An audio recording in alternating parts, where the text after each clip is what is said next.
Eu sou Mário Persona e essas são as respostas que eu dei aos que me perguntaram sobre a Bíblia. Você escreveu perguntando quantos evangelhos existem. Na Bíblia nós não encontramos apenas um evangelho do reino e um evangelho da graça, mas nós encontramos o evangelho em diferentes aspectos, pregado a diferentes pessoas em diferentes épocas. A palavra evangelho significa simplesmente boa notícia ou boas novas. E independente do seu caráter, tempo e lugar, o que Deus sempre exigiu foi crer. Crer no Evangelho, crer na boa notícia, crer nas boas novas, independente da maneira como ela foi pregada ao longo das diferentes épocas da Bíblia. Se alguém fez algo, isso foi apenas consequência de um passo de fé que veio primeiro. Ou seja, primeiro crer, depois, como consequência disso, a pessoa vai fazer. Portanto, quando Deus prometeu a Adão e Eva, em Gênesis 3,15, que da semente da mulher viria um que esmagaria a cabeça da serpente, aquilo foi um evangelho. Foi uma boa notícia. Eva creu nessa boa notícia, porque ao nascer o seu primeiro filho, ela achou que seria aquele que Deus tinha prometido, e ela disse: alcancei do Senhor um homem. Gênesis 4,1. A Noé foi também dada uma boa notícia, ou evangelho, uma boa nova. Quando Deus, depois de avisar que a terra seria destruída, apresentou o meio de salvação, a arca. Noé creu no Evangelho e foi salvo. Em Hebreus 11:7 diz que pela fé, Noé, divinamente avisado das coisas que ainda não se viam, temeu e para a salvação da sua família preparou a arca, pela qual condenou o mundo e foi feito herdeiro da justiça, que é segundo a fé. A mensagem de Deus a Abraão também foi um evangelho, ou seja, uma boa notícia, uma boa nova, quando ele avisou que Abraão teria um filho, já quando estivesse em idade avançada, e que a sua semente traria bênção a todas as nações da terra. Abraão creu em Deus, e isso lhe foi imputado como justiça. Gênesis 15:6 e Romanos 4:3.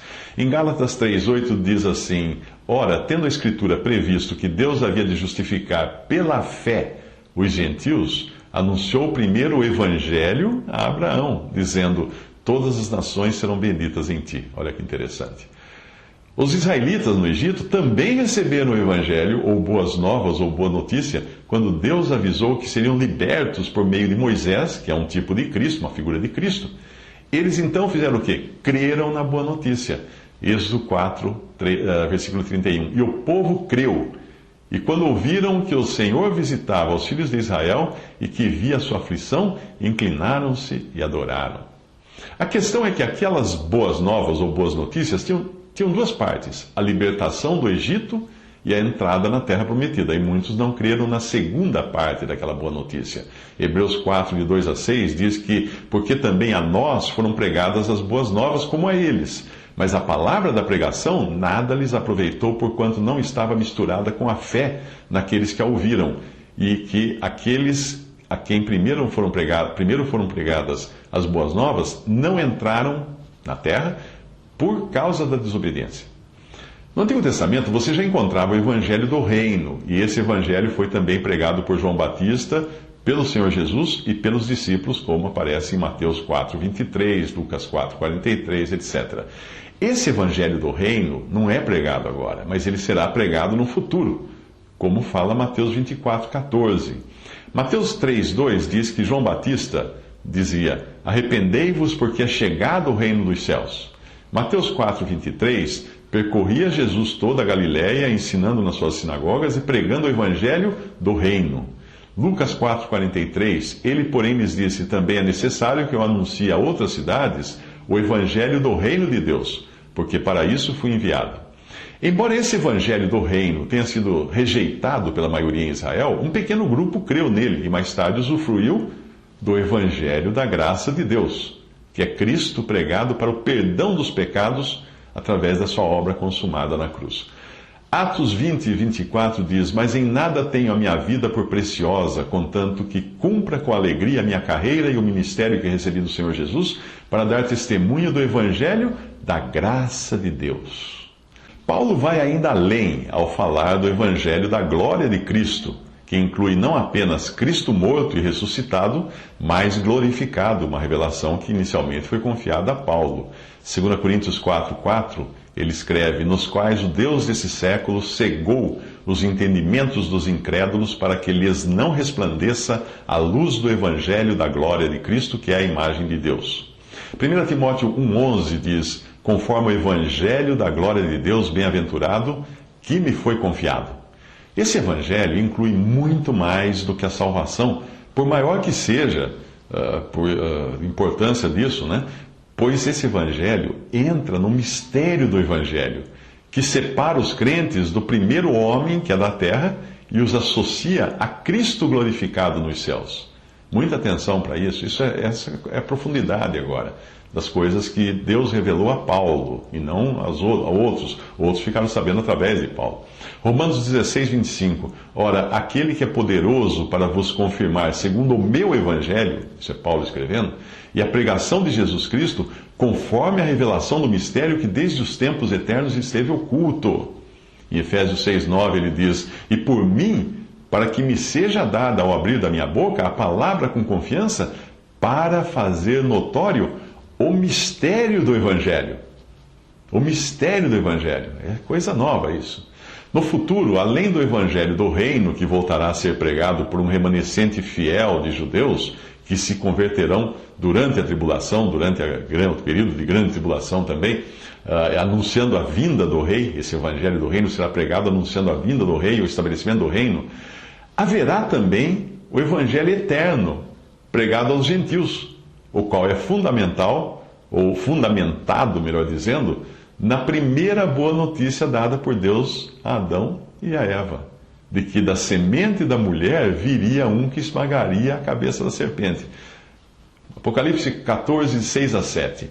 E vi outro anjo voar pelo meio do céu e tinha o evangelho eterno para proclamar aos que habitam sobre a terra e a toda nação, e tribo, e língua, e povo, dizendo com grande voz: temei a Deus e dai-lhe glória, porque é vinda a hora do seu juízo, e adorai aquele que fez o céu e a terra, e o mar e as fontes das águas. Muitos evangelhos, não? Sim.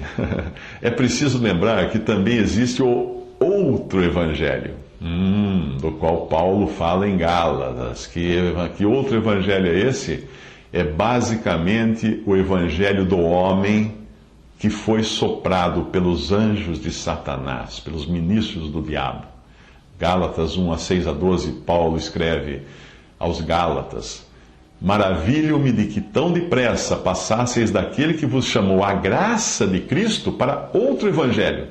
Ainda que um anjo do céu vos anuncie outro evangelho, além do que já vos tenho pregado, seja anátema, a palavra significa maldito, seja maldito. Por que persuado eu agora a homens ou a Deus? Ou procuro agradar a homens? Se estivesse ainda agradando aos homens, não seria servo de Cristo. Mas faço-vos saber, irmãos, que o evangelho que por mim foi anunciado não é segundo os homens, porque não o recebi nem aprendi de homem algum, mas pela revelação de Jesus Cristo.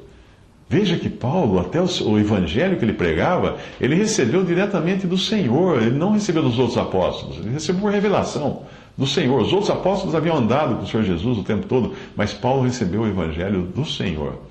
A característica desse outro evangelho de que Paulo está falando aqui é que ele é um evangelho legalista, ele é um evangelho condicional, é baseado em obras, ele tem condições para você ser salvo, e condições baseadas em obras, numa tentativa de se barganhar a salvação e recebê-la por mérito e não por graça. Ele é também um evangelho que agrada ao homem, porque satisfaz o seu ego e faz com que ele seja visto e louvado por outros homens. A forma de se detectar se um evangelho é de Deus ou do homem é fácil, é simples. Pergunte assim: isso traz glória a Deus ou ao homem? Se toda a glória for para Deus, é o evangelho segundo Deus, e só pode ser recebido pela fé, porque é pura graça.